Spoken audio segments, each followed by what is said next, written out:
I was that guy who had it all figured out. A successful architect from Boston with the perfect fiancée Stephanie and a life others envied. When my parents adopted Jake when I was 15, I genuinely tried to be a good brother, despite his troubled past. But something was always off, the way he looked at what was mine. The subtle competition. I never imagined he would cross the ultimate line. 3 days before my wedding, I discovered the unimaginable betrayal that would shatter everything I thought was real. Before I tell you how my life fell apart and how I rebuilt it stronger than ever, let me know where you are watching from and hit that subscribe button if you have ever had to rise from rock bottom. Growing up in Wellesley, an affluent suburb just outside Boston, I enjoyed privileges many kids only dream about. My father Thomas, a corporate attorney, and my mother Diana, a pediatric surgeon, provided a life of comfort, but also high expectations. They instilled in me the values of hard work, integrity, and achievement. I embraced these principles wholeheartedly, becoming valedictorian of my high school class captain of the debate team and earning a full scholarship to study architecture at MIT. By the time I turned 27, I had established myself at one of the top architectural firms in Boston. My designs were winning awards, and I was on track to become the youngest partner in the history of Hamilton and Associates. My parents beamed with pride at every achievement, constantly introducing me as our son the architect at their numerous social gatherings. It was during my sophomore year of high school when my parents announced their decision to adopt. They had been volunteering at a youth center for troubled teens for years and apparently felt called to do more. They believed they could make a difference by providing a stable home for a child who needed it most. I supported their charitable impulse, naively thinking it might be nice to have a sibling. We want to help a child who really needs us. Roy, my mother explained during a family dinner, someone who might not get another chance otherwise. That someone turned out to be Jake, a 12-year-old boy with dark eyes and a disarming smile that masked years of trauma. His file was thick with incidents from previous foster homes, stealing, fighting, running away. His biological parents had died in a car accident when he was 5, and he had bounced through the system ever since. He just needs stability and love. My father insisted when the social worker outlined Jake's behavioral problems. We can provide that. The first few months with Jake were actually pleasant. He seemed genuinely grateful to be part of our family. We played video games together, shot hoops in the driveway, and I even helped him improve his grades enough to join the regular classes at school. I believed we were forming a real brotherhood, but subtle shifts began to occur. Things from my room would disappear. A watch my grandfather had given me a signed baseball cash from my wallet. When confronted, Jake would deny everything with such conviction that my parents often believed him over me. "Roy, you need to be more understanding," my mother would say. "Jake is still adjusting." As the years passed, a pattern emerged. Jake would find something I valued and find a way to either claim it for himself or destroy it. My first car, a used Honda I had saved for through summer jobs, mysteriously developed engine problems after Jake borrowed it. The girl I took to senior prom ended up dancing with Jake by the end of the night. The college acceptance letter I was most proud of was accidentally thrown away. Yet somehow Jake maintained his golden boy image with my parents. His charm was undeniable. He could turn it on like a switch when needed, especially around adults. By the time we were both adults, Jake had mastered the art of undermining me while appearing supportive. I met Stephanie Carter 2 years ago at a charity gala for foster children, ironically an event Jake had invited me to. She stood across the room in a midnight blue dress, her auburn hair cascading down her shoulders, laughing at something someone had said. Our eyes met, and something electric passed between us. I introduced myself, and within minutes it felt like we had known each other for years. Stephanie was an art curator from Seattle who had recently relocated to Boston for a position at the Museum of Fine Arts. She was intelligent, ambitious, and possessed a quiet confidence that I found irresistible. Our first date stretched from dinner into a midnight walk along the Charles River, neither of us wanting the night to end. The connection between us deepened rapidly. We shared similar values, complementary career ambitions, and the same vision for our future. After a year of dating, I proposed at sunset on Cape Cod, the ocean waves crashing against the shore as she tearfully said yes. The diamond ring I had spent months selecting sparkled on her finger as we made plans for our life together. Wedding preparations began immediately. Stephanie threw herself into the details, with enthusiasm securing the historic Fairmont Copley Plaza for our venue, selecting a renowned caterer, and designing invitations that perfectly captured our aesthetic as a couple. My parents adored her, especially my mother, who had always wanted a daughter. Everything seemed perfect. When I told Jake about my engagement, he congratulated me with a brotherly hug. "You got lucky, man," he said, slapping my back. "She is way out of your league." I laughed it off as typical Jake humor, but there was something in his eyes, a calculating look I should have recognized from our childhood. "I want to help with the wedding," Jake offered enthusiastically. "Consider me at your service." At first, his involvement seemed genuinely helpful. He recommended vendors, accompanied Stephanie to tastings when I was tied up with a major project at work, and even offered to handle the rehearsal dinner arrangements. My mother praised his thoughtfulness, commenting how wonderful it was to see her boys supporting each other. As the months of planning continued, I noticed Jake becoming unusually invested in the wedding details. He had opinions about everything from the floral arrangements to the seating chart. He started texting Stephanie directly about wedding matters instead of including me in the conversations.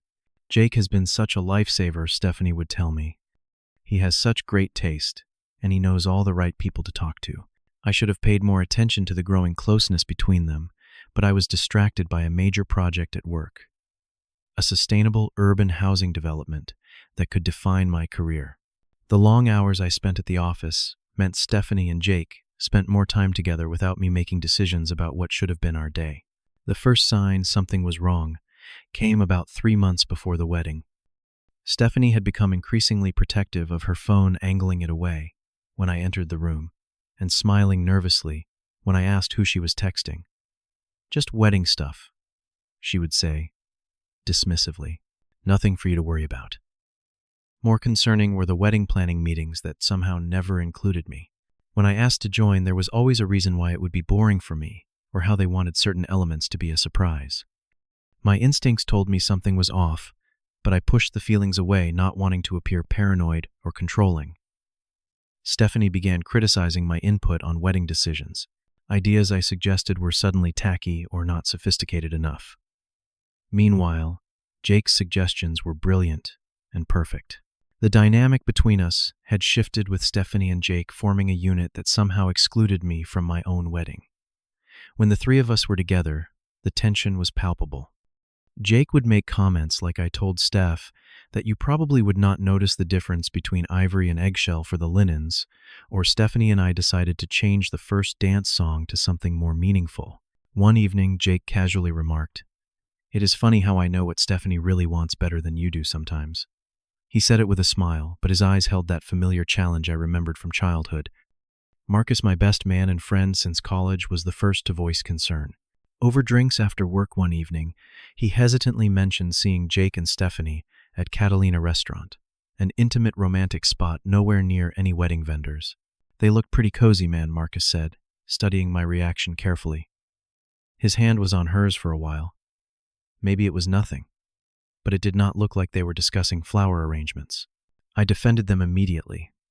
"Jake is helping with the wedding. Stephanie is practically his sister-in-law." Marcus just shrugged. "Just telling you what I saw." That conversation planted a seed of doubt I could not shake. I began noticing gaps in Stephanie's schedule she could not properly account for.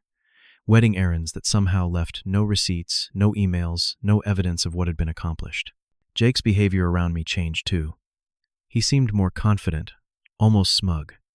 He would maintain eye contact, a bit too long smirk when Stephanie and I disagreed on something, and make subtle comments about how well he understood her.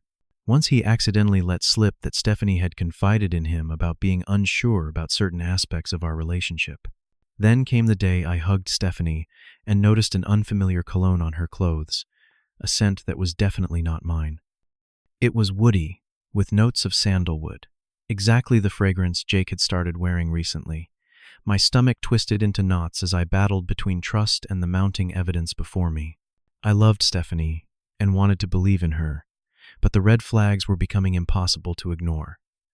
The internal struggle kept me awake at night, analyzing every interaction, every text, every unexplained absence. Finally, I decided to confront Stephanie directly.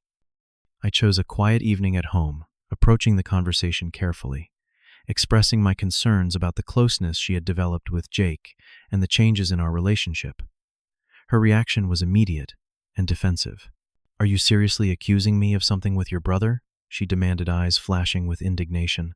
"That is absolutely insane, Roy." She turned the entire conversation around, suggesting that my concerns stemmed from work stress and pre-wedding anxiety. She accused me of being paranoid and controlling, reminding me how Jake had been nothing but supportive while I had been buried in my work project. "Maybe you are just jealous that Jake and I get along so well," she suggested, her voice softening manipulatively. "Or maybe you are projecting because you are the one feeling uncertain about the wedding." By the end of the conversation, I found myself apologizing to her, promising to be more present and less suspicious. She suggested we table any further discussion of my paranoia until after the wedding, when things would be less stressful.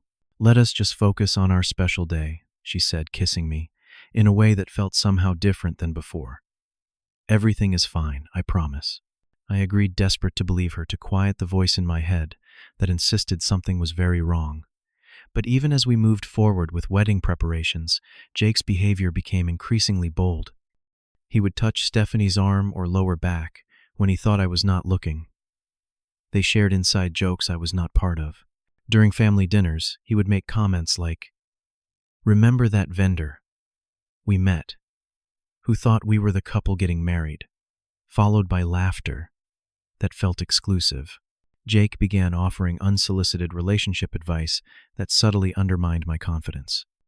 "Stephanie mentioned she likes grand romantic gestures, but you are more of a practical guy, right? Or women like Stephanie need constant attention. Is your work schedule allowing for that?" One evening, he commented that I probably did not truly understand the artistic side of Stephanie the way he did.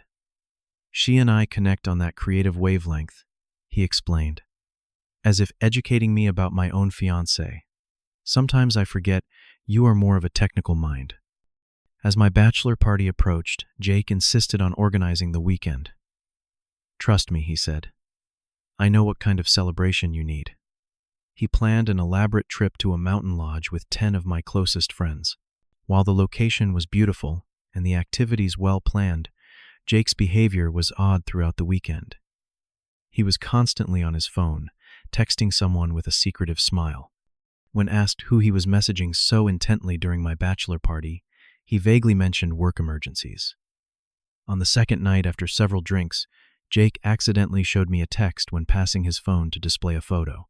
Though he quickly pulled it away, I caught a glimpse of Stephanie's name and the words "miss you."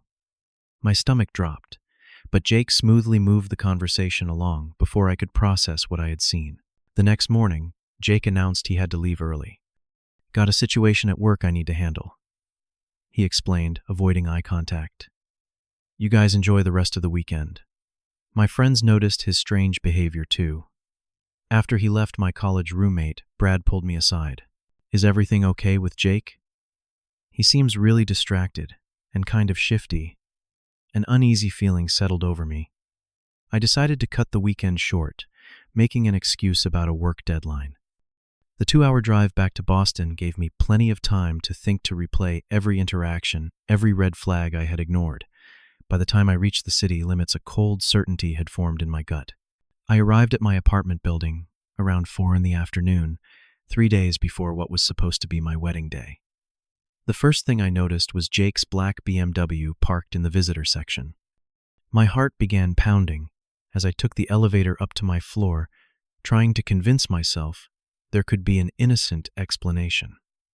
The apartment was quiet when I entered, but there were 2 wine glasses on the coffee table.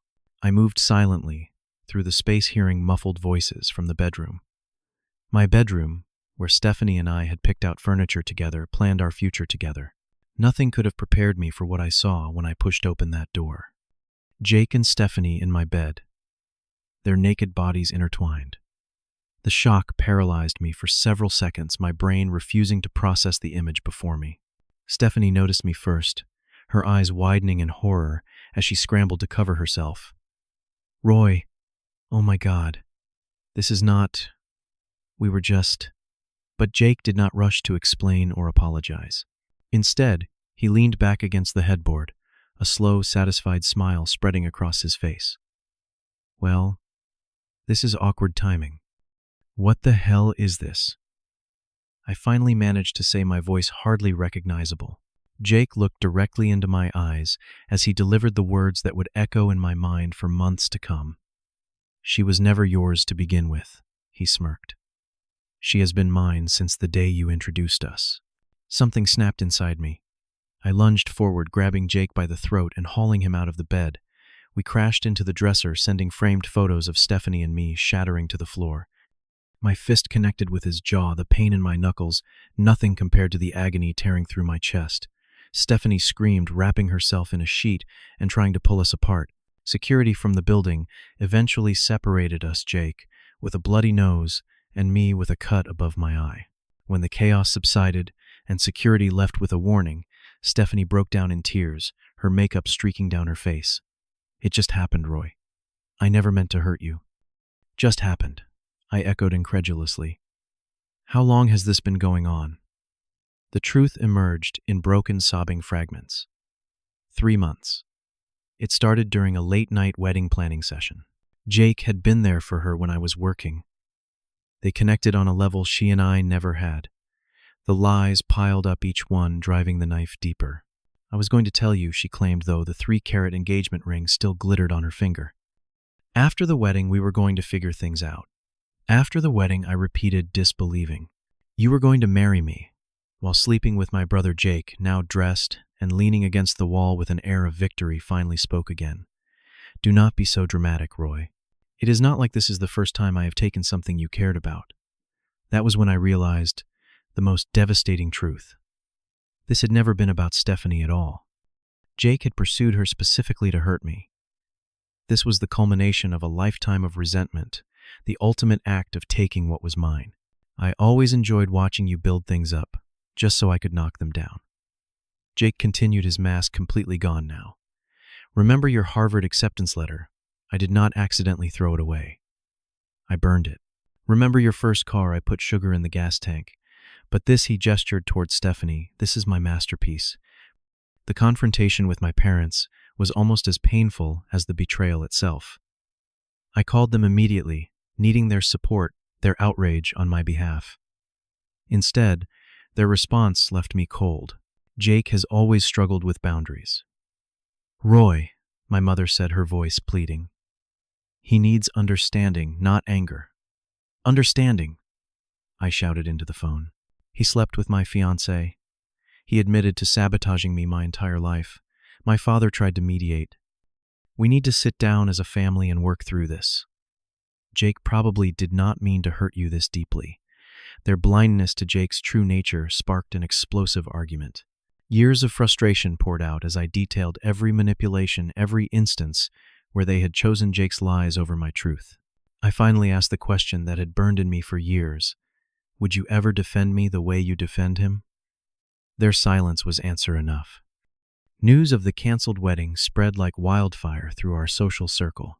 Some friends rallied around me, but others believed Jake's twisted version of events, that Stephanie and I had been having problems for months, that she had turned to him for comfort, that I had been neglecting her. The humiliation was nearly unbearable. Canceling vendors, returning gifts, explaining to distant relatives why there would be no wedding. With each call, each email, I died a little more inside. I took a leave of absence from work, unable to focus on building designs when my own life had collapsed so completely. For weeks, I barely left my apartment, a space now tainted with memories of betrayal. I slept on the couch, unable to enter the bedroom without seeing them together. The final blow came when I discovered Jake had accessed my financial accounts during the months he was helping plan the wedding. He had borrowed nearly $20,000. Money I had saved for the honeymoon for our future. When confronted by my lawyer, he claimed it was a wedding loan Stephanie had authorized. I hit rock bottom one night, in my darkened apartment, surrounded by half-packed moving boxes and the shattered remains of what should have been my future. Everything I had worked for, everyone I had trusted, had been taken from me. The darkness seemed complete. Then my phone lit up with a message from Megan, Stephanie's best friend since college. "I need to talk to you. Not about reconciliation, about evidence." That message became my lifeline. Megan had been uncomfortable with Stephanie's relationship with Jake from the beginning, but had been sworn to secrecy. Now, with the wedding canceled and the damage done, she felt compelled to share what she knew. "Jake has been playing a long game," she explained when we met at a quiet coffee shop across town. "He has been manipulating both of you." She showed me text messages where Jake had systematically fed Stephanie lies about me, claims that I had spoken dismissively of her career, that I had flirted with other women, that I was having second thoughts about the wedding. He had carefully planted seeds of doubt, while positioning himself as her supportive friend. He would tell her something upsetting about you, comfort her, then convince her not to confront you because it would ruin your relationship, Megan explained. He isolated her by making her believe she could only trust him. The revelation sparked something within me, not just anger but clarity. This was not just about a betrayal. It was about a calculated destruction of my life by someone who had studied me for years. The turning point came when another friend helped me access Jake's laptop he had left behind during our fight. In a password-protected folder, I found a document titled Roy's Takedown, a journal detailing his plans to systematically dismantle my happiness. It included notes on my insecurity strategies for getting close to Stephanie and a timeline for when to escalate the affair. One entry read, "Roy always needed to be the successful one, the golden child. Taking Stephanie is not enough. Need to break his career and family support too. Parents still favor him deep down. Need to change that." I realized this pattern had existed throughout our relationship as brothers. Jake had never wanted his own success. He only wanted to destroy mine.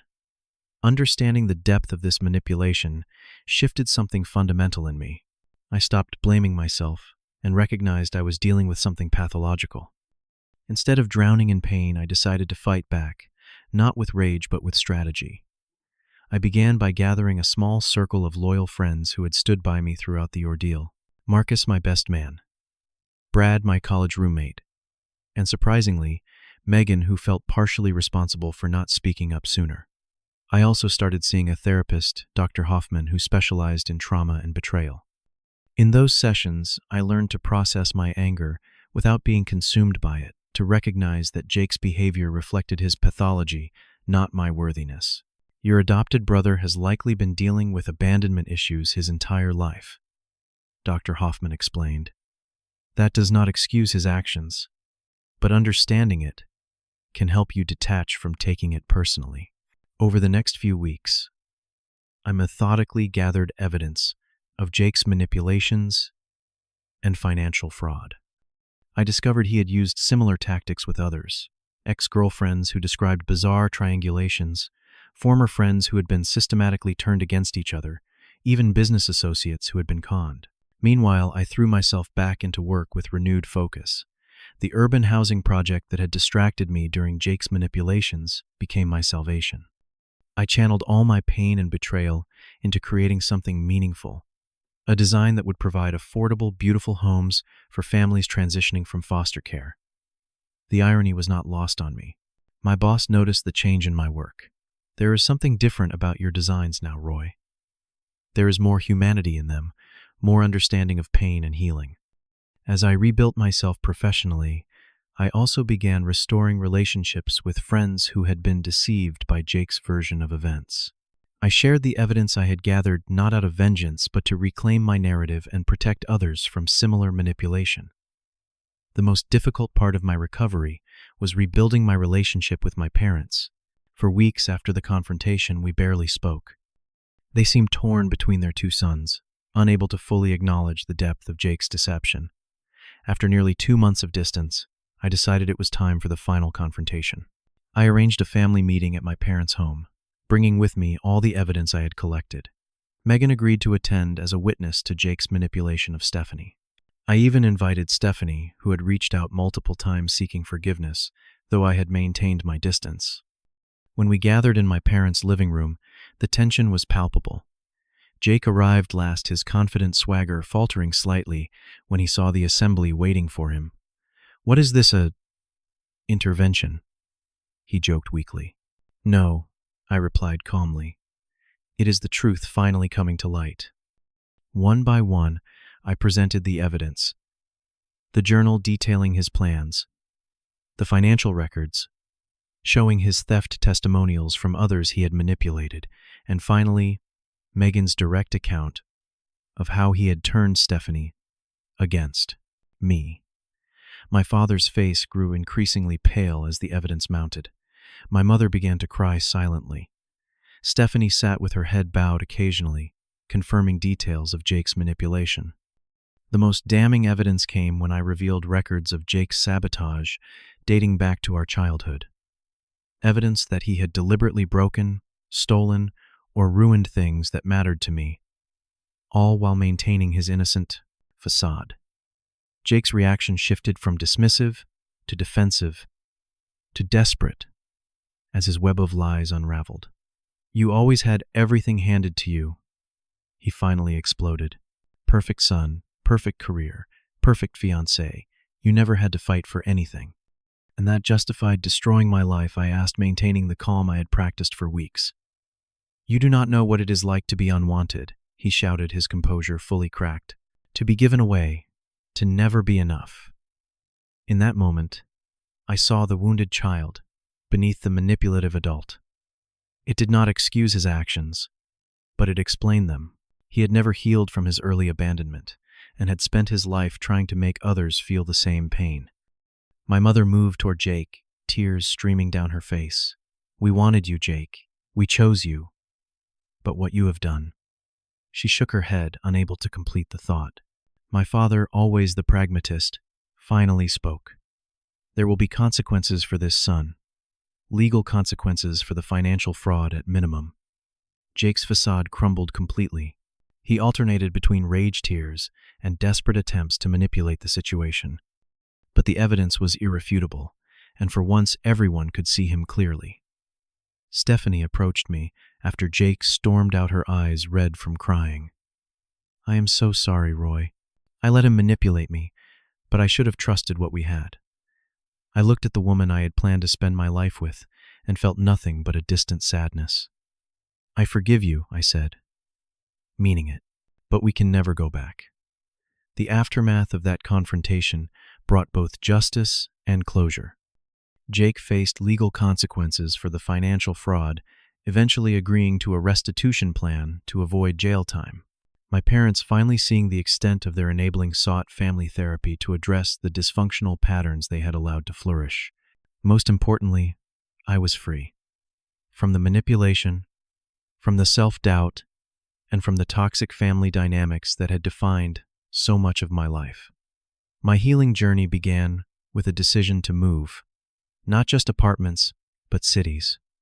I accepted a position with an architectural firm in Chicago, a fresh start in a place without painful memories around every corner.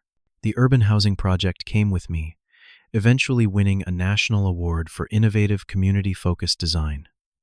In Chicago, I found purpose beyond my own pain. I started a support group for people who had experienced similar betrayals, sharing the tools and insights that had helped me rebuild.